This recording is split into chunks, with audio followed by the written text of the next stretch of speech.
Copa del Rey സെമിഫൈനലിൽ ബാസ win ചെയ്തിട്ടുണ്ട്.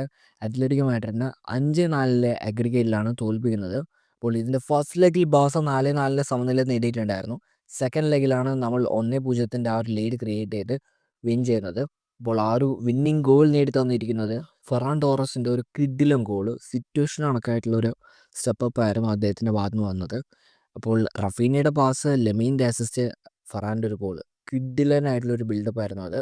അപ്പോൾ ഇതേ പാറ്റേണിൽ കുറേ നല്ല ഗോൾ വരുമെന്നൊക്കെയാണ് ഞാൻ വിചാരിച്ചത്. പക്ഷേ പിന്നീട് അങ്ങനത്തെ ഒരു പാറ്റേണിലോ ഗോളോ കാര്യങ്ങളോ വന്നതായിട്ട് കണ്ടില്ല.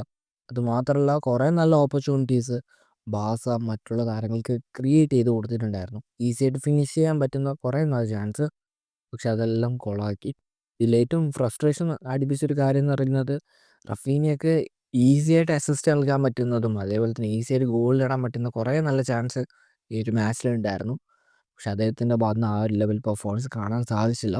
അപ്പോൾ റഫീനിയ ഈ ഒരു ഇൻ്റർനാഷണൽ ബ്രേക്കിന് ശേഷം കളിക്കുന്ന ആദ്യത്തെ ബാസ ഫാൻസ് ആയതുകൊണ്ട് ആ ഒരു ഗെയിം റിതത്തിൽ കുറച്ച് ഇഷ്യൂസ് വരാനുള്ള ചാൻസ് ഉണ്ട്. അതായിരിക്കും ഈ ഒരു മാച്ച് കണ്ടിട്ടുണ്ടാവാനാണ് ഞാൻ വിശ്വസിക്കുന്നത്. എന്തായാലും നെക്സ്റ്റ് മാച്ചിൽ പ്ലെയർ സ്റ്റെപ്പ് അപ്പ് ആവുമെന്ന് വിശ്വസിക്കാം. പിന്നെ ഈ ഒരു മത്സരത്തിൽ ചില ഫൗൾസൊക്കെ ഉണ്ടായിരുന്നു റഫീനിക്കെതിരെയായിട്ട്. അതെല്ലാം കുറച്ച് ഓവറായിപ്പോയി. അതുമാത്രമല്ല, ഈ ഒരു ആബ്സലിക്വേറ്റയുടെ ഫൗള്, ഈ ഒരു മാച്ചിൻ്റെ തുടക്കത്തിൽ തന്നെ നടത്തിയ ഒരു ഫൗള് റെഡ് കാർഡ് ഡിസേർവ് ചെയ്യുന്ന ഒരു ഫൗളാണ്. കാരണം ഇതേ സിമിലർ പാറ്റേണിൽ ഈ ഒരു സീസണിൽ ഫറാൻ ഈ ഒരു ജിറോണയുടെ 10ാം നമ്പർ പ്ലെയറെ ഫൗൾ ചെയ്തിട്ടുണ്ടായിരുന്നു. അന്ന് ഡയറക്റ്റ് റെഡ് കാർഡാണ് ജിൽ മാൻസിയോ എന്ന് പറയുന്ന റഫറി നൽകിയത്. അപ്പോൾ ആ ഒരു പോയിന്റ് ഓഫ് വ്യൂ നോക്കുമ്പോൾ ഇത് പക്കാ റെഡാണ്, പക്ഷേ റഫറി കൊടുക്കുന്നതായിട്ട് കണ്ടില്ല. അതുമാത്രമല്ല, ഇതിന് ശേഷം റഫീനിക്ക് ചില ഫൗൾസും കാര്യങ്ങളും നേരിടേണ്ടി വന്നിട്ടുണ്ടായിരുന്നു. അതും അത്യാവശ്യം ഹാർഷായിട്ടുള്ള ഫൗൾസ് ആയിരുന്നു. പിന്നെ ഈ ഒരു മാച്ചിലെ റഫറീനെ കുറിച്ചൊന്ന് എടുത്തു പറയാനുണ്ട്.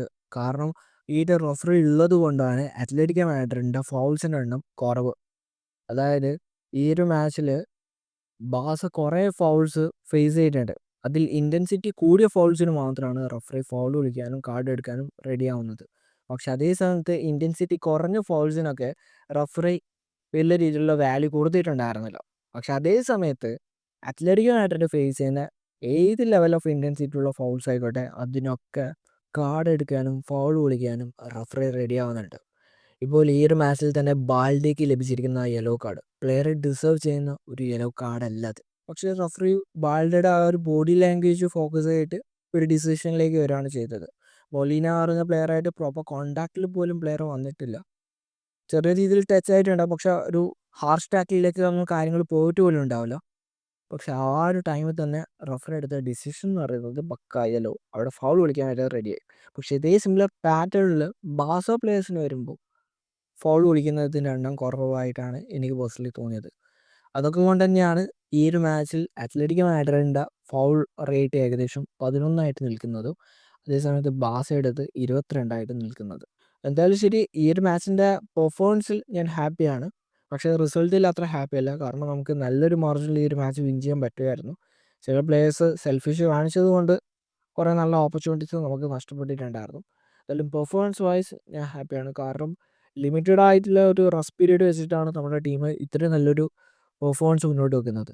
അപ്പോൾ കഴിഞ്ഞ 7 ദിവസത്തിൽ 3 ബാസ മാച്ചാണ് നടന്നിട്ടുള്ളത്. പ്രോപ്പർ റെസ്റ്റ് പീരീഡ് ഇല്ലാതെയാണ് ഈ മാച്ചസ് ഒക്കെ നടന്നിട്ടുള്ളത്. അപ്പോൾ നമ്മുടെ ടീം ഇട്ടിരിക്കുന്ന ആ ഒരു എഫേർട്ടിനെ അപ്രിഷ്യേറ്റ് ചെയ്തേ പറ്റത്തുള്ളൂ. അതുമാത്രമല്ല, ഇനി അങ്ങോട്ടുള്ള ഷെഡ്യൂൾസ് ആണെങ്കിലും അത്യാവശ്യം ടൈറ്റ് തന്നെയാണ്. ഇപ്പോൾ പ്ലേയേഴ്സ് അവരുടെ 100% കൊടുത്തിരിക്കും, പക്ഷേ ഇഞ്ചറി ഇഷ്യൂസ് ഇല്ലാതിരിക്കുക എന്നതാണ് മെയിനായിട്ടുള്ളൊരു കാര്യം. അപ്പോൾ എങ്ങനെയായിരിക്കും കാര്യങ്ങളുടെ പോക്ക് എന്നതെല്ലാം കണ്ട് തന്നെ അറിയാം. എന്തായാലും ശരി, നമ്മളിപ്പോൾ കോപ്പ ഡെൽ റേ ഫൈനലിലേക്ക് ക്വാളിഫൈ ചെയ്തിട്ടുണ്ട്. റയൽ മാഡ്രിഡ് ആയിട്ടാണ് ഏറ്റുമുട്ടാൻ വേണ്ടി പോകുന്നത്. ആ ഒരു ഫൈനൽ അത്യാവശ്യം ഇൻട്രസ്റ്റിംഗ് ആയിരിക്കും. ബാസക്ക് കുറച്ചും കൂടി കണക്കുകൾ തീർക്കാനുണ്ട്. തീർക്കും എന്നാണ് എൻ്റെ ഒരു വിശ്വാസം. എങ്ങനെയായിരിക്കും മാച്ച് ഉണ്ടാവുക എന്നതെല്ലാം കണ്ട് തന്നെ അറിയാം. അപ്പോൾ ഈ ഒരു മത്സരത്തെ പറ്റിയിട്ട് നിങ്ങളുടെ അഭിപ്രായം എന്താണ്? ജസ്റ്റ് ഒന്ന് കമൻറ്റ് ചെയ്യുക. ഈ ഒരു വീഡിയോ ഇത്രയേ ഉള്ളൂ. അടുത്തൊരു വീഡിയോ ആയിട്ട് കാണുന്നത് വരെ ബൈ.